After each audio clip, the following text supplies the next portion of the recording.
What's going on, y'all? Today we're going to talk all about metabolic health, what it is, why it's important, and what exactly you can do to improve it and fix it, because your metabolic health is the ultimate predictor of how healthy you are as a human being. If you have poor metabolic health, you are not a very healthy human being. You most likely have a slow metabolism. If you have great, optimal metabolic health, you are most likely in a very healthy state and you're burning fuel very fast and you have a fast metabolism. And we're going to go over how to get you in that state so your clothes can fit better, you can lose this body fat consistently and sustainably, and end up boosting your metabolism and improving your metabolic health in the process. So if you like raw, authentic videos like this where I'm just in my backyard with all these pine trees in the background, let me know down in the comments if you like these videos better than the hyper edited videos that I usually post. So first we're going to go over what is metabolic health. It's really dictated by two things: how you respond to the fuel that comes into your body and then how fast you burn it. And those two things really change depending on how much body fat you're looking to lose. The more body fat you're looking to lose, the bigger your weight loss goal is, the more likely you are to have poor metabolic health, right? If you are in a position where you are storing body fat for later consistently, you're most likely not burning that for energy because you're storing that for later, and your metabolism is most likely slow, meaning that your metabolic health is somewhat poor, right? And not as good as it should be, right? And the exact opposite is true as well. If you're a super lean individual with, like 7% body fat with a lot of muscle mass, then you have a very fast metabolic rate. You burn fuel very quickly, right? And that means you respond very well to that fuel that comes into your body. That's why 18-year-olds can get away with eating Twinkies all the time, and then they tell you, hey, I got a six-pack and I eat Twinkies, but obviously that's not you if you're watching this video, but we can still get you to that state where maybe you're not eating Twinkies, but you're eating the right things, but you have the right metabolic health as well, right? So why is this important, right? Why is having optimal metabolic health important, right? Because poor metabolic health is really associated with metabolic syndrome, right? Which is a fancy term that basically encapsulates all these negative health side effects into one, right? So prediabetes, insulin resistance, brain fog, belly fat, those are all symptoms and side effects of metabolic syndrome, where your metabolic function, right, is basically dysfunctional. You're not burning fuel very efficiently and you're responding to it very negatively, right? So someone that's looking to lose, let's say 50 pounds of body fat, is not going to respond very well to, let's say, even some naturally sourced fruit in comparison to someone that is super lean, that has a lot of muscle mass and is in a state where they're burning energy frequently and consistently, right? That lean individual is going to burn right through, let's say, that pineapple that they eat, right? But that person that's looking to lose 50 plus pounds, if they eat a pineapple, they may not burn it as fast, or they may respond to that fuel negatively and store it as fat in certain cases, right? Even though that fruit comes from a natural source. So where do you fall on the spectrum, right? Are you someone that is looking to lose 5 to 10 pounds of body fat? And you just want to optimize your body composition to just a certain extent, just a little bit? Or are you looking to lose 50 plus pounds of body fat? You have a lot of belly fat, you have chronic brain fog, and maybe you've even visited the doctor and you know that you are basically pre-diabetic, then you're most likely not going to be in a great state of metabolic health, right?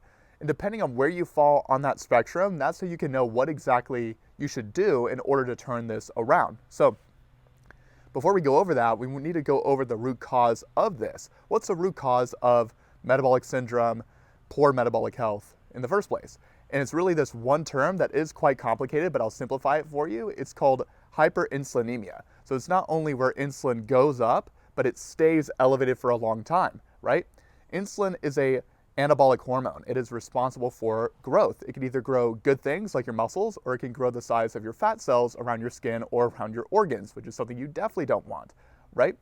And when insulin is high and stays high, you store fat, right? But when insulin is low and it's well regulated, you don't store fat, right? Because insulin's job is to store fuel to be used for later. If it's not storing it, you're most likely burning this fuel efficiently right then and there. But if you're storing it, right, that most likely means you're not burning it for energy. So when insulin is high and it's staying elevated for a long period of time, that is the root cause of you basically dealing with all this belly fat and all this body fat to begin with, right? You're dealing with chronically high blood insulin levels and you're constantly storing body fat instead of burning it, right? That is hyperinsulinemia. That is literally the root cause of why you have this belly fat. It's what causes insulin resistance, prediabetes, and then of course those things can lead to a cascade of other different health problems such as hypertension, cardiovascular disease, etc., right? So to reverse this, knowing it's all interconnected, you can really change this with your diet, right? So you want to regulate insulin with animal-based nutrition. Foods that regulate insulin no matter where you fall on the spectrum, whether you're looking to lose less than 5 pounds or more than 50. Making fat and protein a huge priority in your diet, saturated fat from red meat and monounsaturated fat from marine sources is definitely going to be a really big thing for you, right? Because you don't get any sort of response from insulin when you eat dietary fat, right? So if I were to eat a whole stick of butter or just straight fat from fish and nothing else, no protein, no carbohydrates, in either one of those examples, you do not see any sort of spike in insulin. You see no response. So that's why anyone that says a high-fat diet is going to lead to you storing more body fat is just, that's just nonsense, right? Because there's no glucose, no sugar in monounsaturated fat or saturated fat, fat coming from marine sources or fat coming from red meat. So you see literally no response from the hormone that dictates whether or not you store body fat. So you can definitely get away with eating more dietary fat in your diet no matter where you fall on the spectrum here of looking to lose less than 5 pounds or more than 50 pounds, dealing with a lot of health side effects currently, right? So full fat red meat such as 85-15% ground beef is definitely a great option for you if you're in that situation. Full fat ribeyes, full fat steaks, fattier cuts of fish such as sardines, mackerel, and salmon are going to be great options. Also very low on the food chain too, so you don't get those contaminants. Those are all great options to have as the main foundation of your diet, right? Now, where things can get a little bit tricky here, now knowing that that's universal, right? With animal foods, it can get a little bit tricky knowing what types of carbohydrates you should be eating and then how much, depending on where you fall there, right? So let's cover those two. So what types of carbohydrates should you be eating if you're looking to lose more than 50 pounds? You definitely should not, at least universally, right? You should not be eating processed carbs, processed sugar, seed oils, or anything that has a multitude of different ingredients that is not only going to spike insulin, but still keep it elevated for a long time, even if you're looking to lose less body fat, right? So anything that has an ingredients list or ingredients, that you can't pronounce and it's just super long, cut it out, right? If you can't pronounce what you're actually reading, it doesn't need to be in your diet or your system anyway. So those are the carbohydrates we can just instantly eliminate no matter where you fall, right? But the naturally sourced carbohydrates, rice, potatoes, fruits, vegetables, those higher glucose, higher sugar, and higher fructose fruits, those are fruits that you should honestly be keeping to a minimum. Those types of carbohydrates, when you're looking to lose more in the way of body fat and you're more metabolically unhealthy, right? Because once again, the more body fat you're looking to lose, the more you're dealing with everything that we just covered. Hyperinsulinemia, metabolic dysfunction, where you're basically dealing with metabolic syndrome, right? With all those health side effects of insulin levels just being way too high, blood sugar levels being too high, and you basically being in a pre-diabetic state where your metabolism is basically a mess and you're not burning fuel, you're storing it. So you will be very sensitive to storing even a pineapple, like we talked about earlier, as body fat if your insulin levels are already way too high. We need to regulate them with foods that cause no response or a very small minimal response like protein. So making that the foundation and then keeping fruits and other sources of carbohydrates naturally sourced and lower in sugar and fructose in the meantime. And then you can slowly start to scale that up as you improve your metabolic health and you regulate insulin and get your blood insulin levels lower, right? So this is exactly what we did with Chris. Chris came to me when he was 236, right? And I got him down to 200 pounds in 3.5 months when he first initially hired me. And as he started to lose more weight, we actually started to reintroduce more in the way of carbohydrates. And now he's down to 183 sustainably, eating anywhere between 150 to sometimes more than 200 grams of carbohydrates per day, if not more than that, from, of course, a naturally based source. But he's able to do that now because he started off with the right nutrition plan that was going to work for him based off his current metabolic state of health, right? So someone who's looking to lose north of 50 pounds, a lot of body fat, and they're dealing with all those negative health side effects, they know that they're not metabolically healthy, it's just not smart to be eating super high fructose fruit, super high sugary foods that are going to be spiking insulin when you're in a poor metabolic state. So you want to regulate that first, lose your first 10 to 15 pounds, get the scale to move, get the body to change in the mirror, optimize your body composition, and of course, more than anything, optimize your physiology and regulate insulin and lower it, at least to some degree where you're seeing progress, and then you can start to reintroduce those naturally sourced carbohydrates that are a little bit sweeter. Now, if you're somebody that is just looking to improve your body composition, maybe you're looking to lose 5 to 10 pounds, or maybe just slightly more than that, you can definitely get away with eating foods that are a bit higher in fructose or a little bit higher in glucose. You just have to know where you are when you fall on that spectrum, know what your goal is, know where your current state of metabolic health lies.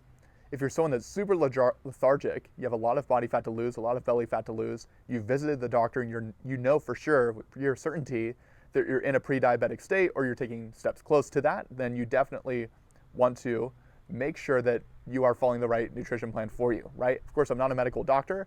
I've been mentored and advised by one, which is why I'm able to go over this information for you today. So this is not medical advice, right? This is just educational information that I'm giving you here that you can use to your best discretion, but you just want to make sure that you actually follow through on a plan that's going to be in full alignment with where you're currently at with your metabolism, right? So as long as you do that, you will be able to get to where you want to be.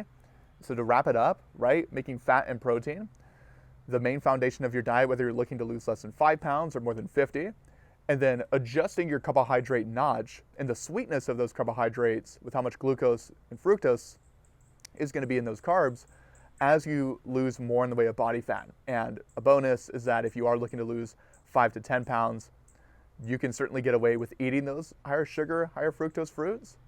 You just don't want to make them the main component of your diet, since the root cause of this, once again, is hyperinsulinemia, insulin not only going up but staying up, and we want to regulate that and improve that before we start to do anything crazy with our carbohydrate intake. So last thing I'll mention here is this whole process is much easier when you have more in the way of muscle mass, right? If you have more muscle, you will be more what's called insulin sensitive, where insulin's a little bit more sensitive to the fuel that comes in to your body. It's more sensitive to the glucose that comes in, even if it's coming from an unnatural source, because the more muscle mass you have, the higher demand there is for fuel to keep that muscle where it is, right? To keep it sustained with the amount of muscle that you have. That's why if you have more muscle mass, you're actually able to boost your metabolism, right? Because now there's a higher demand for fuel. You have to eat more to actually ensure that that muscle mass stays there that you ended up putting on. So that's why making weight training the main component of your workout routine as well is also going to go a long way too.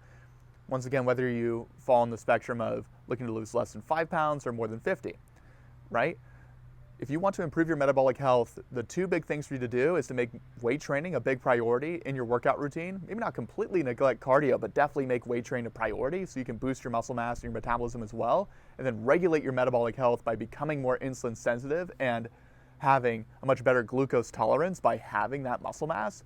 And then on top of that too, having a nutrition plan where it's mainly composed of animal-based foods with basically the amount of carbohydrates that are in full alignment with where you're currently at with your metabolic health as well, right? If you adjust those notches, those variables per se, to your specific situation, you will certainly see progress as long as the consistency is fully dialed in and you stay focused on the plan that you know you need to be following for your particular situation, right?